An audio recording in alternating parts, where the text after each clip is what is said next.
Hello everyone, welcome back to our channel. ఈరోజు అందరూ ఎంతగానో ఇష్టపడే వెజ్ దమ్ బిర్యానీ ఎలా తయారు చేసుకోవాలో చూద్దాం. ఫస్ట్ దానికి కావాల్సిన ఇంగ్రీడియంట్స్ వచ్చేసి బాస్మతి రైస్. ఇవైతే నేను 40 minutes బిఫోరే నేను నానబెట్టేసి పెట్టుకున్నాను. Next meal maker, paneer, onion, green peas and carrot, tomato, beans, potato, పుదీనా, కొత్తిమీర అండ్ మిల్ మేకర్. బిర్యానీకి కావలసిన మసాలా దినుసులు అండ్ పచ్చిమిర్చి. తయారీ విధానం తెలుసుకుందాము. ముందుగా మనము స్టవ్ పైన గిన్నె పెట్టేసుకొని దాంట్లో కొన్ని వాటర్ తీసుకోవాలి. నేనైతే ఈ బాస్మతి రైస్ ఒక 2 వాటర్ గ్లాస్తో 2 glasses తీసుకున్నాను. ఇప్పుడైతే ఈ వాటర్లో మనము బిర్యానీ మసాలా దినుసులు వేసుకోవాలి. అండ్ కొంచెం సాల్ట్ వేసుకోవాలి.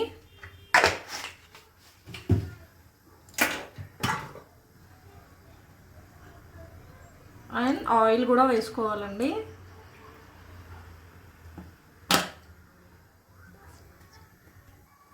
దీనిపైన మూత పెట్టేసుకోవాలి. వాటర్ మరిగిన తర్వాత మనము ఈ రైస్ అనేది దాంట్లో వేసేసుకోవాలి.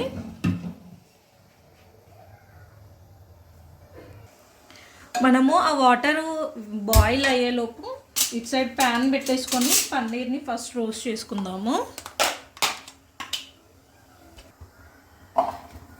ఈ పన్నీర్ని మనము బటర్ వేసుకొని మంచిగా బటర్ వేసేసుకొని పన్నీర్ని అయితే రోస్ట్ చేసుకోవాలండి. బటర్ అయినా ఓకే, లేదంటే నీకు అందుబాటులో ఏది ఉంటుంది, బటర్ అయినా లేదంటే నెయ్యి అయినా వేసుకోవచ్చు. మంచి ఇది మొత్తం మెల్ట్ అయిన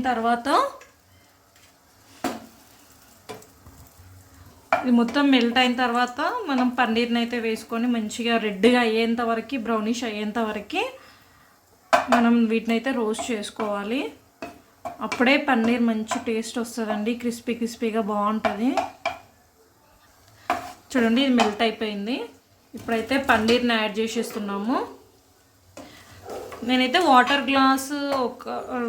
గ్లాస్తో 2 తీసుకున్నాను కదా. పన్నీర్ అయితే నేను 200 grams వేసానండి. ఇలా మంచిగా అన్నీ ఈవెన్గా కింద మీద అయ్యేట్టుగా మంచిగా కలపాలండి. ఇట్లా మిక్స్ చేసుకోవాలి. మీడియం ఫ్లేమ్లో పెట్టేసుకొని వీటినైతే మీడియం ఫ్లేమ్లో పెట్టుకొని మంచిగా రోస్ట్ చేసుకోవాలి. హైలో పెడితే తొందరగా ఒక సైడ్ మాడిపోతుంది, ఇంకో సైడ్ మంచిగా మెత్తగా ఉంటుంది. సో ఇట్లా ఈవెన్గా చూడండి, ఇట్లా మంచి ఈవెన్గా కలుపుకోవాలి. చూడండి, ఇట్లా వాటర్ అన్నవి మంచిగా బాయిల్ అయిన తర్వాత మనం ఈ రైస్ని అయితే, బాస్మతి రైస్ని అయితే ఇలా వేసేసుకోవాలి.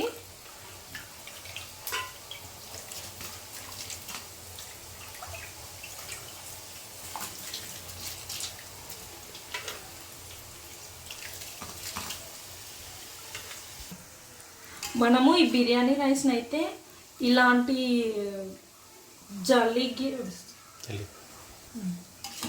జల్లిగంట అయినా ఓకే, మనకు ఇంట్లో సరాతం ఉంటుంది కదా, ఆ సరాతంతో అయినా మిక్స్ చేసుకోవచ్చండి. ఇంకా వేరే ఏదైనా సరే స్పూన్స్, మనకి రైస్ అనేది విరిగిపోతుంది.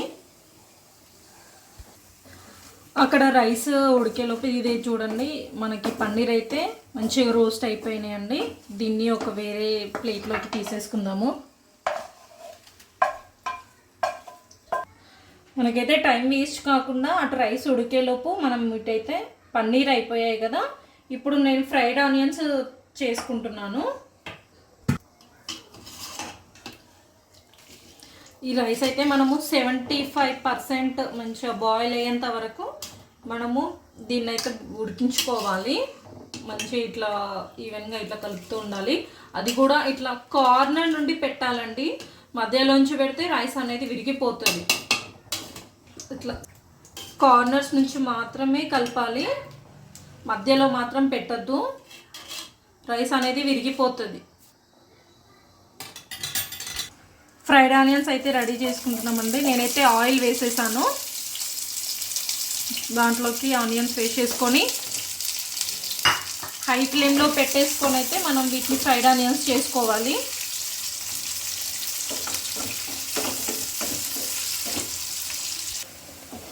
ఈ ఫ్రైడ్ ఆనియన్స్ని అయితే మనము కలుపుతూ ఉండాలండి, హై ఫ్లేమ్ పెట్టుకొని అయినా సరే మనం వీటిని కలుపుతూ ఉండాలి, లేదంటే కింది మాడిపోతాయి, కొన్ని పచ్చిగా ఉంటాయి. సో మనము మొత్తము గోలేంత వరకు కలుపుతూనే ఉండాలి, మొత్తం ఆనియన్స్ ఫ్రైడ్ అయ్యేంత వరకు కలుపుతూనే ఉండాలి. ఈవెన్గా కలుపుకుంటేనే మొత్తం ఈవెన్గా ఫ్రైడ్ అవుతాయి. రైస్ అయితే ఒక 50% అయితే కుక్ అయిందండి. ఇది మంచిగా బాయిల్ అవుతుంటేనే స్మెల్ అయితే చాలా బాగా వస్తుంది. రైస్ అనేది చూసి తీసుకోవాలి, మంచి క్వాలిటీ రైస్ తీసుకుంటే చాలా. చూడండి, నేనైతే 40 minutes బిఫోరే నానబెట్టేసుకున్నాను. మంచి ఇలా పొడవుగా మంచిగా వస్తుంది. చూడండి, రైస్ అయితే ఇలా పొడవుగా వస్తుంది. చూడండి, రైస్ని అయితే అప్పుడప్పుడు కలుపుతూ ఉండాలి, లేదంటే కిందికి వచ్చేసి మంచిగా ఉడుకుతుంది, పైన బలుగా ఉంటుంది. అందుకని కలుపుతూనే ఉండాలి, ఒక 5 minutes ఒకసారి కలుపుతూనే ఉండాలి. చూడండి, మ్యాక్సిమం వచ్చేసినాయి ఫ్రైడ్ ఆనియన్స్. ఒక 2 minutes ఫ్రై చేసేసుకుంటే ఫ్రైడ్ ఆనియన్స్ కూడా రెడీ అయిపోయినట్టే. చూడండి, ఫ్రైడ్ ఆనియన్స్ అయితే రెడీ అయిపోయాయి. చూడండి, రైస్ అయితే 70% కుక్ అయిపోయింది. ఇలా మనం ఒక జల్లిగన్నెలోకి తీసేసుకోవాలి రైస్ని అయితే.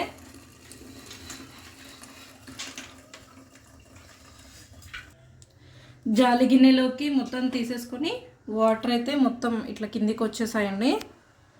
ఇవి రైస్ అనేది మొత్తం కొంచెము వాటర్ ఉండకుండా డ్రై అవ్వాలి. కొంచెం డ్రై అయిన తర్వాత ఈ రైస్ని మనం గ్రేవీ రెడీ చేసుకున్న తర్వాత దానిపైన లేయర్స్ లాగా వేసేసేయాలి. ఇప్పుడైతే బిర్యానీలోకి మసాలా అయితే రెడీ చేసుకుంటున్నాము. సరిపడా ఆయిల్ వేసుకోవాలి. చూడండి, ఆయిల్ అయితే వేడైందండి. ఫస్ట్ ఆనియన్, నెక్స్ట్ క్యారెట్, ఇవి మంచిగా ఫ్రై చేసుకోవాలి. నేనైతే 2 వాటర్ గ్లాస్తో 2 రైస్ తీసుకున్నాను అన్నాను కదా. మీడియం సైజ్ వచ్చేసి ఒక 3 క్యారెట్స్ వేసుకున్నాము. మీకు కావాలంటే వెజిటేబుల్స్ ఇంకా ఎక్కువ కావాలి అంటే ఇంకొకటి ఎక్స్ట్రా యాడ్ చేసుకున్నా ఏం పర్లేదు. ఇలా ఫ్రై అయిన తర్వాత నెక్స్ట్ బీన్స్ వేసుకున్నాము.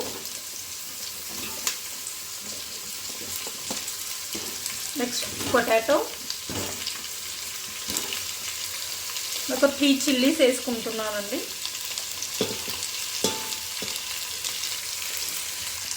బిర్యానీ అయితే మనం ఇట్లా స్పేషియస్గా ఉండే గిన్నె తీసుకోవాలి. చిన్న గిన్నె తీసుకుంటే మనకు అందులో ప్రిపేర్ చేయడం సరిగ్గా రాదు.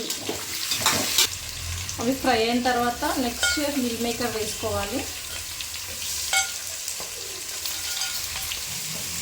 బఠానీ అండ్ టొమాటో.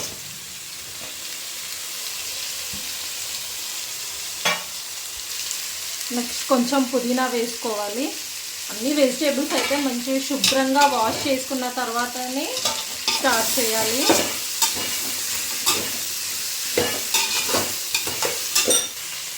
లాస్ట్కి పన్నీర్ వేసేసుకోవాలి. ముందే వేసేసుకుంటే మనకి కలిపేప్పుడు పన్నీర్ అనేది విరిగిపోతుంది.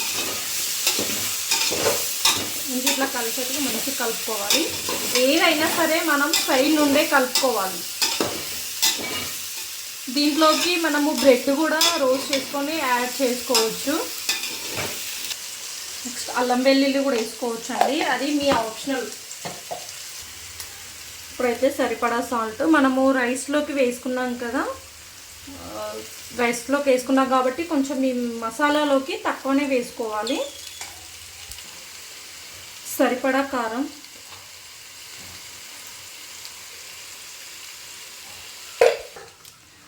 నెక్స్ట్ షాహీ బిర్యానీ మసాలా,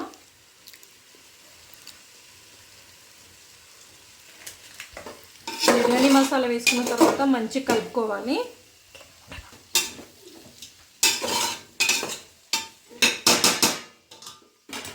నెక్స్ట్ కొత్తిమీర కూడా వేసుకోవాలి.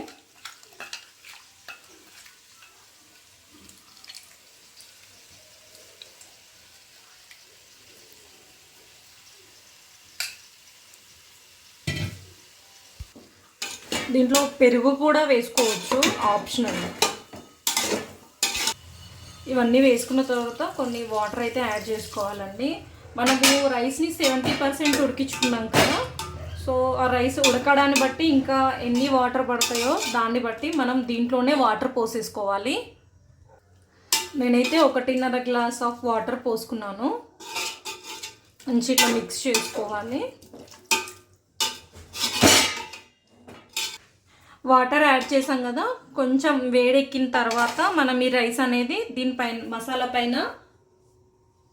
మసాలా పైన వేసేసుకోవాలి. ఇప్పుడైతే నేను మూత పెట్టేస్తున్నాను. ఇదైతే ఇలా కొంచెం ఉడికిన తర్వాత ఉడికిన తర్వాత మనం రైస్ అయితే వేసుకోవాలి. నేను ఎక్కువ లేయర్స్ లాగా ఏమి వేయట్లేదు, ఎందుకంటే తక్కువ క్వాంటిటీ కాబట్టి. ఒకటే లేయర్, 2 కింద మసాలా మీదికి వెళ్ళి రైస్ యాడ్ చేస్తున్నాను.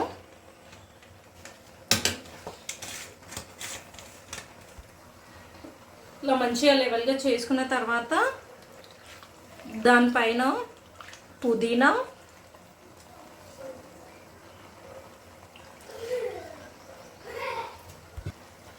నెక్స్ట్ కొత్తిమీర,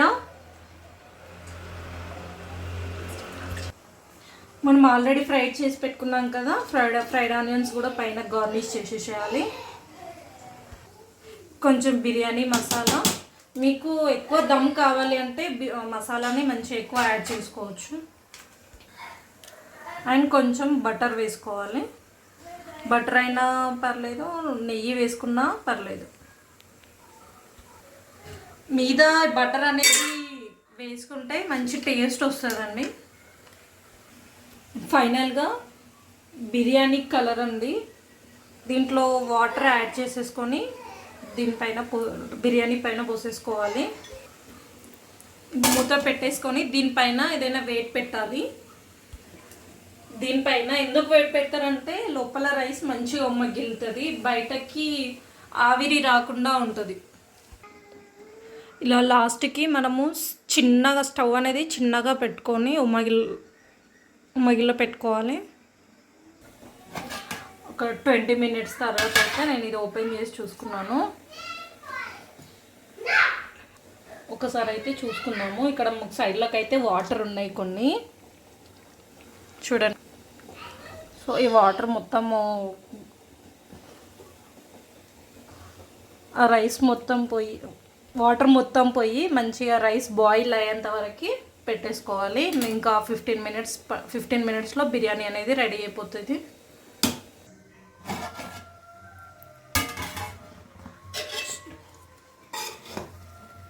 చూడండి, కిందికి అసలు వాటర్ ఏం లేవు, రైస్ కూడా మంచిగా కుక్ అయిపోయింది.